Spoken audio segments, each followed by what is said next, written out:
Honey, come in here, please. Come, we've got to talk. You have said this over and over again, that you will change and everything. He had asked me to lay down with him in the bed. I cannot take it anymore. I'm not going to stay in this house.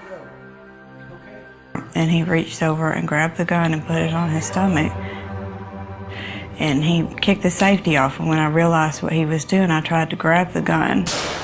You know, I remember the blast, and I remember feeling like air rush towards me. 911, what is your emergency? My husband, he just shot himself. Ma'am, please calm down. Please calm The bullet down. went in me right here and come out between my eyes, breaking every bone in my face, blowing my nose off, all my front teeth out. David Parnell never expected to live after he shot himself with his assault rifle. Drugs had destroyed his marriage and his life. And I thought, man, that's it. I'm going to blow my head off. This dope has robbed me of everything. David grew up with his mother and grandparents in Tennessee. One summer, while visiting his father in Mississippi, he learned a lesson he would never forget. He was just 13. Dad was smoking marijuana pretty regular. He played music in a honky-tonk bar. He taught me how to smoke it and educated me on how to hold the smoke in my lungs for it to be effective and make you high.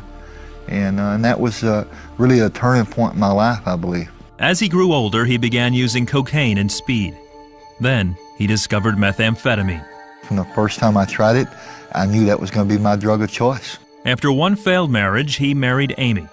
As their family grew, she tried to get him to give up the drugs, but things just got worse. As his meth use increased, so did the side effects. First, there were the hallucinations. We normally start out seeing what we call shadow people. And it's just shadows that you see moving around or at the corner of your eye when there really is nothing there. Then there was the paranoia.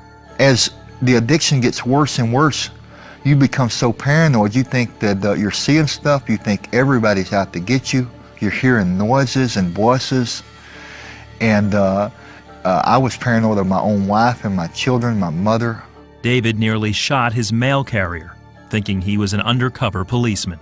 Other times I would hear footsteps walking upstairs and was convinced that it was the other drug dealers, and I'd go through my house blowing holes in my ceiling, screaming and hollering, cussing I was going to kill them. One day, a voice told him to take his life. He said, "You really think Jesus is going to forgive you for the things you've done, the people that you've hurt?" And I remember like it was yesterday, saying out loud, I said, "No, I don't think he will." He said, "You know, your wife and kids would be better off if you was dead." He grabbed a rope, went to the barn behind his house, and tried to hang himself. But the weight of his body swinging caused the rope to break. His sister found him and revived him. The experience scared David straight for a few months, but it wasn't long before he was back to using meth. One evening, Amy had had enough. David came home high. Amy told him she was leaving and taking the kids with her. David put the gun under his chin and fired.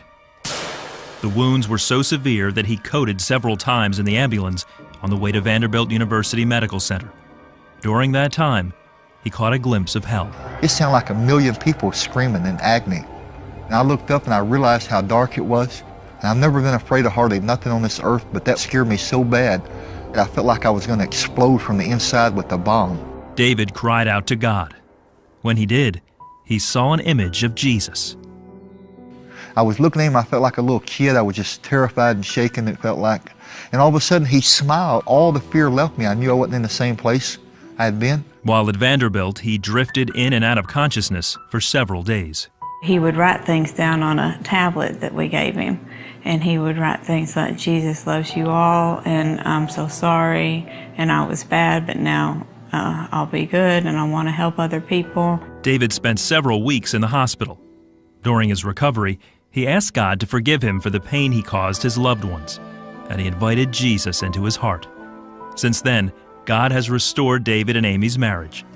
That was a life-changing moment. He has never been the same since.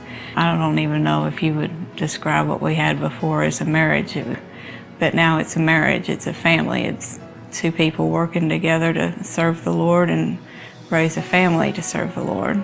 David believes God spared him so he could warn others about the dangers of meth. Today, he speaks to young people at schools and churches across the country. I mean, this drug brings out the evil in the person, in the world, I believe.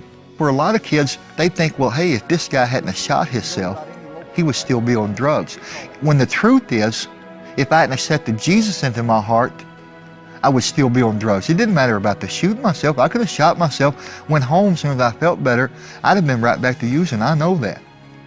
The only thing I did different this time, out of all the other times I've tried to quit, was I accepted Jesus in my heart and I asked him to help me.